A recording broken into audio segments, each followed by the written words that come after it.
Fugir e calar serão também formas de resistir? Vamos ver aqui o que Julian Fuchs tem a dizer sobre isso no Quixotado, o seu programa de literatura. Eu sou Alan Siqueira, hoje eu estou solitário e vim falar aqui sobre o romance vencedor do Prêmio Jabuti do Livro do Ano de 2016. O romance de Julian Fuchs não tem grandes surpresas, não há um problema falar em spoilers. Basicamente é a história de um rapaz de nome Sebastián que conta sobre a trajetória da família dele. Assim como o Julian Fuchs, o Sebastián é filho de dois médicos argentinos, psiquiatras, que tiveram que fugir do país após o golpe militar de 76, vindo morar no Brasil.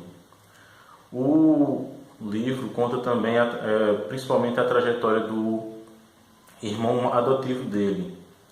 Então, basicamente, esse livro problematiza a questão da adoção, do pertencimento, e isso em vários níveis, porque assim como o casal que é adotado ao vir para o Brasil, de certa forma adota uma nova nacionalidade, também tem esse filho que tem que encontrar uma nova identidade ao integrar-se a essa família. E esses vários temas também são várias formas de resistência. Por isso que o título é A Resistência, mas poderia ser As Resistências, porque ele está falando sobre várias coisas, inclusive sobre a teimosia, né? a resistência como forma de teimosia. Por exemplo, no capítulo 13, ele trata da insistência do pai dele em não ter filhos e da insistência da mãe em ter. Eu vou ler aqui para vocês alguns trechos para vocês perceberem essa questão. Que meu pai nunca houvesse querido ter filhos foi algo que aprendemos sem susto, já adulto, sem dramatismo, entre risos de escárnio por ele ter perdido a batalha contra o destino. Em nada me surpreende essa sua resistência. Se eu mesmo, tão cobrido pelos que me cercam, por nosso apego implacável à propagação infinita, se eu mesmo ainda resisto a portar nos braços uma criança que digam minha, só posso então julgar razoável essa negação do meu pai à condição de pai, convenientemente fracassado e desvalida. Já em relação à mãe, talvez o desejo de ter um filho fosse naquele instante o que lhe restava de vida, fosse outra forma de luta, de recusa à aniquilação proposta pelo regime. Ter um filho há de ser sempre um ato de resistência. Talvez a afirmação da continuidade da vida fosse apenas mais um imperativo ético a ser seguido, mais um modo de se opor à brutalidade do mundo. Ele também fala muito a respeito do irmão dele a participar da família. E em determinadas sessões de terapia de família, se levanta essa questão: será que foi meu irmão que se trancou no quarto dele, se isolou da gente? Ou será que foi a nossa família que se trancou no resto da casa e se isolou dele? Então tem outro texto aqui também bem interessante, no capítulo 17. Consigo conceber a supressão do ser explorado ao máximo, a destruição sistemática desse lapso que é o ser, sua conversão em utensílio torturado. Não consigo imaginar e por isso minhas palavras se fazem mais abstratas. A indizível circunstância em que calar não é trair, em que calar é resistir. A prova mais extrema do compromisso e amizade. Calar para salvar o outro, calar e aniquilar-se. Talvez tivessem distraídos nessa noite meus pais, mas as perguntas não lhes escapavam. Colegas de todas as horas, companheiros de lutas diárias, por que desapareciam? Por que calavam agora?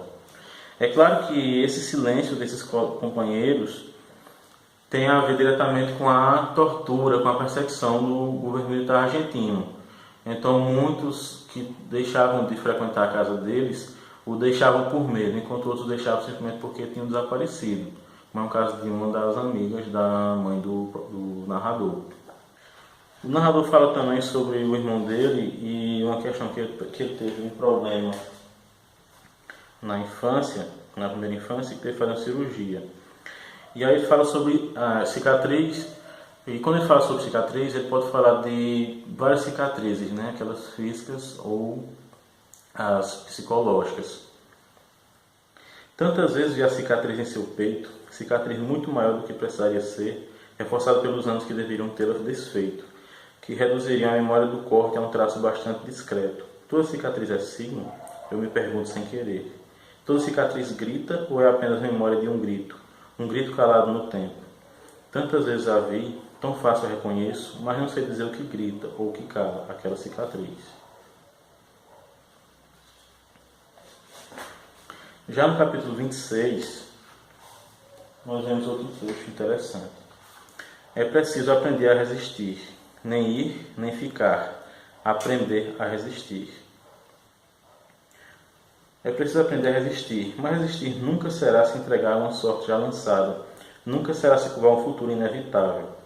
Quanto do aprender a resistir não será aprender a perguntar-se? O livro basicamente é isso, não é uma questão de se perguntar sobre o passado. Ele se pergunta muito sobre a origem do irmão dele.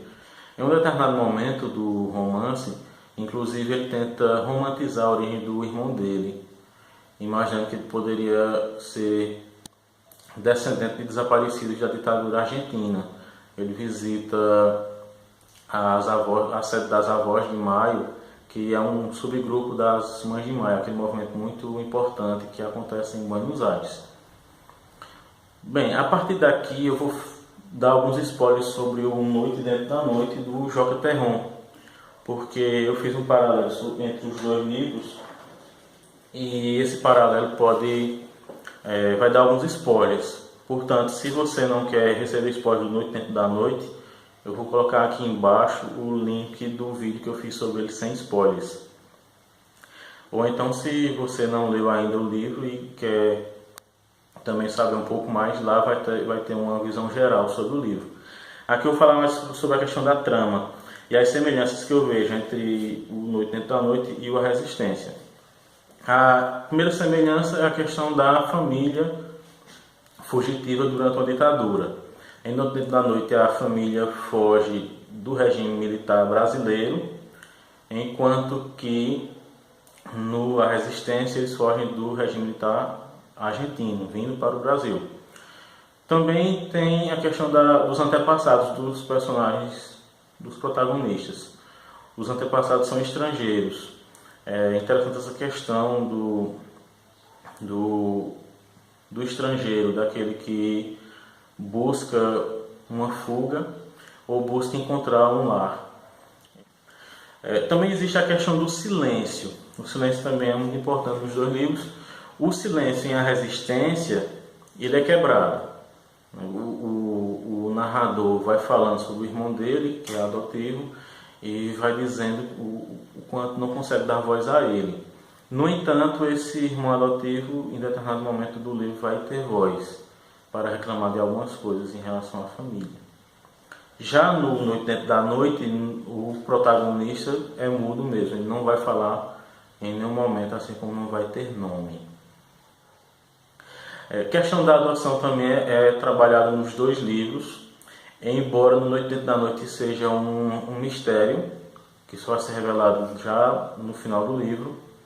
No A Resistência, nós não sabemos qual é a verdadeira origem do irmão adotivo, ou do filho adotivo, dependendo da perspectiva. Porque, apesar dele tentar romantizar em relação aos desaparecidos da Argentina, aparentemente é uma origem banal, simplesmente uma mulher que não queria criar a criança, que não tem nada a ver com a violência. No Noite Dentro da Noite, isso se transforma numa abordagem do tema do cuco. O que é o cuco? O cuco é um pássaro que a fêmea coloca os ovos no ninho de outras espécies. Quando esse filhote nasce, expulsa os filhos originários daquele ninho e aí fica sendo cuidado pela mãe postiça. A mãe biológica do cuco não cuida dele.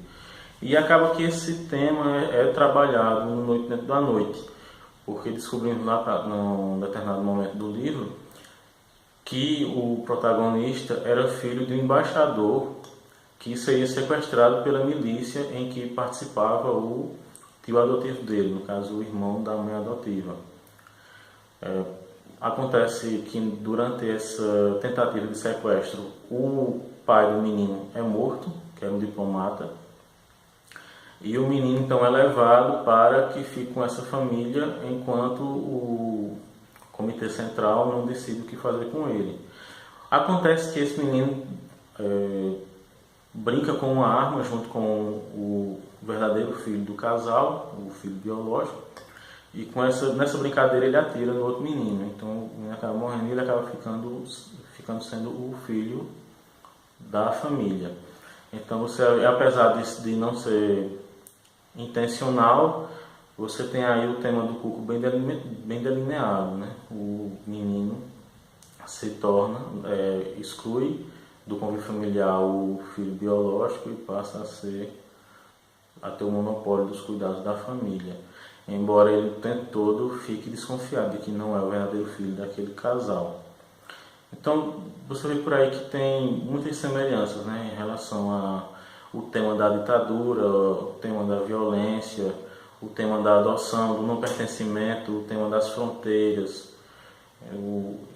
Talvez o tema mais importante dos dois livros seja exatamente essa questão de criar a própria personalidade.